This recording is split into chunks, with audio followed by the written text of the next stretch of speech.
के इस सेकुलर, अरे गौहर साहब आ गए, बहुत बढ़िया। अरे गौहर साहब बहुत बहुत शुक्रिया। गौहर साहब आपकी वो जो नज्म है सुन के पर लाखों लोगों को, मेरे जैसे लाखों लोगों को उस दिन इतनी हिम्मत आई आपकी उस नज्म को सुन के, और कुछ भी कहें वो तो जरूर सुनाइएगा। सबकी फरमाइश, सबकी तरफ से मैं अपनी फरमाइश लगा देता हूँ।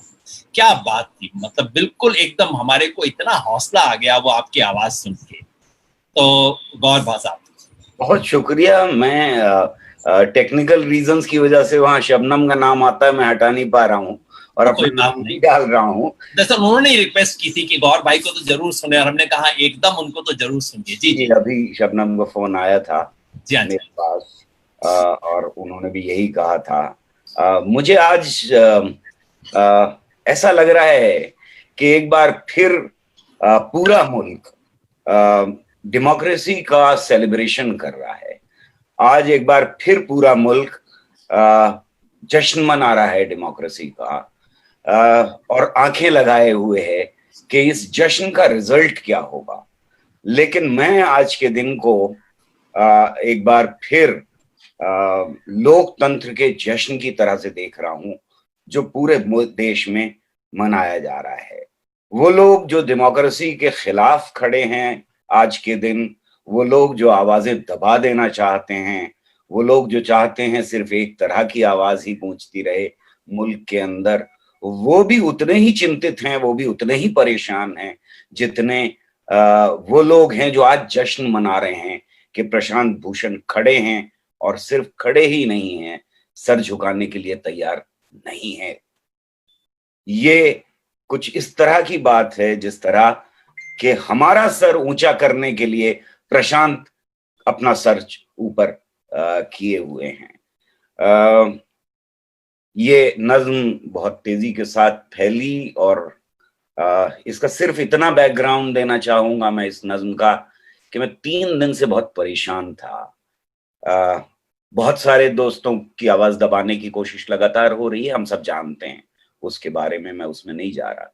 लेकिन 3-4 दिन से ये परेशानी और ये खलिश बहुत जरूरत से ज्यादा थी कि क्या एक वकील के साथ, जिसको वकील की नजर से देखने की कोशिश की जा रही है, और उसके सारे जो डेमोक्रेटिक हक हैं, जो एक हमारे आम शहरी का हक है, वो छीन करके और उसको पनिश करने की कोशिश की जा रही है। तो इस वक्त जरूरत इस बात की थी कि हम सारी के सारी फील्ड्स में जो लोग काम करते रहे हैं, मजदूर से लेकर के शायर तक, उन सब को प्रशांत के साथ खड़ा होना चाहिए। और ये खलिश जो थी ये 3 दिन से, इसने मुझसे ये नज्म कहलवाई है।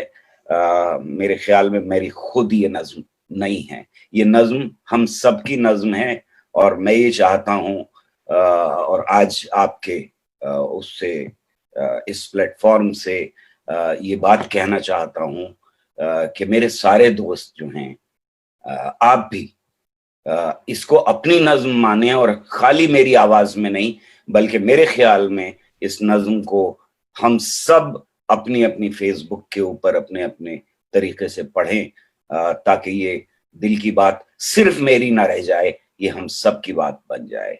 बहरहाल मुझे हुक्म है तो मैं पढ़ के जरूर सुना देता हूं एक बार फिर इस नज्म को। उन्वान है माय लॉर्ड। हाँ मेरा जुर्म है संगीन, बहुत ही संगीन। हाँ मेरा जुर्म है संगीन, बहुत ही संगीन। मैंने इस दौर ज़बाबंदी में लब कुशाई की जो जुर्रत की है। जुर्म है, लब कुशाई की जो जुर्रत की है, जुर्म है। जुर्म की जो चाहे सजा दे मुझको। आप हैं जिल्ले इलाही माय लॉर्ड, आप हैं जिल्ले इलाही माय लॉर्ड। आपका काम था इंसाफ, तो इंसाफ करें। आपका काम था तो इंसाफ करें। आप आजाद हैं, इंसाफ को जो चाहे शक्ल दें मंजूर। आप आजाद हैं, इंसाफ को बदला कर दें। आप आजाद हैं, इंसाफ को बदला कर दें। आप आजाद हैं, इंसाफ को लब सीने का औजार बना दें माय लॉर्ड। आप इंसाफ के खंजर से हर एक उंगली को काट कर फेंक दें। आप इंसाफ के खंजर से हर एक उंगली को काट कर फेंक दें। और काटे तो कुछ ऐसे काटे कोई उंगली किसी हाकिम पे कभी उठ ना सके। आप आजाद हैं, इंसाफ को एक बेत में ढालें जिससे सर उठाए कोई घर, उसको सजा दें जैसे कोई स्कूल के बच्चों को सजा देता है।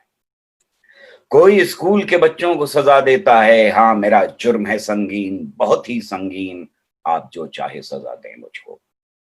अगर इजाजत हो तो कुछ और भी मैं अर्ज करूं, अगर इजाजत हो तो कुछ और भी मैं अर्ज करूं। हमको इतिहास बताता है कि हर दौर खिजा में यूं ही, हमको इतिहास बताता है कि हर दौर खिजा में यूं ही फूल खिलते हैं तो खिलते ही चले जाते हैं। एक बादल किसी कोने से उभरता है कहीं और सहरा पे बरस जाता है, और आज वो बादल उठा और सहरा पे बरसने को तैयार है।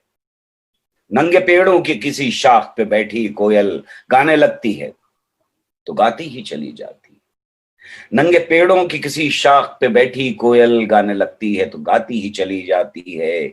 यूं ही हर सिमत से आती है सदा, वादियां गूंजने लगती हैं उसी नगमे से, वादियां गूंजने लगती हैं उसी नगमे से।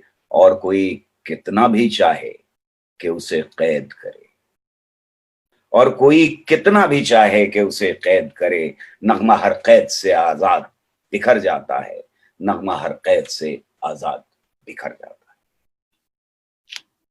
बहुत खूब सर, बहुत खूब। जैसा आपने कहा, ये मैं गौहर साहब की तरफ से दोबारा कहना चाहता हूँ, ये हम सब की नज़्म आपके पेन से निकली है, आपकी जुबान से निकली है, मगर ये हम सब के दिल की आवाज़ है, और इसे हम सब अपने अपने तरीके से कहें, आगे बढ़ाएं।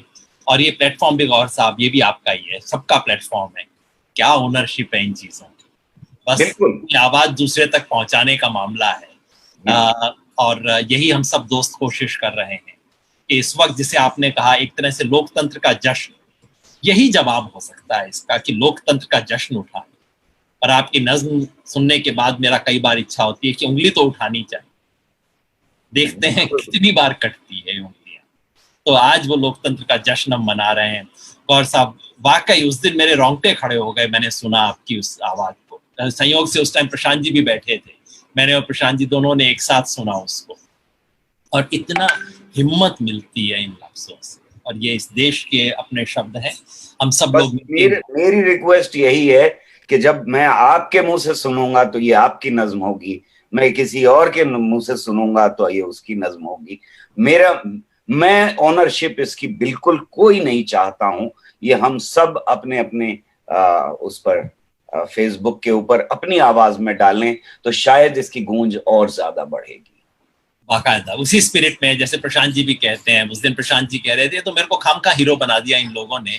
मुझसे जितना ज्यादा रिस्क लेके कितने लोग कितनी बातें कहते हैं, उन लोगों की बात सामने आती तो कितना अच्छा रहता। बिल्कुल उसी स्पिरिट में आप भी अपनी बात कह रहे हैं गौहर साहब। बहुत बहुत शुक्रिया, बने रहिए आप। हम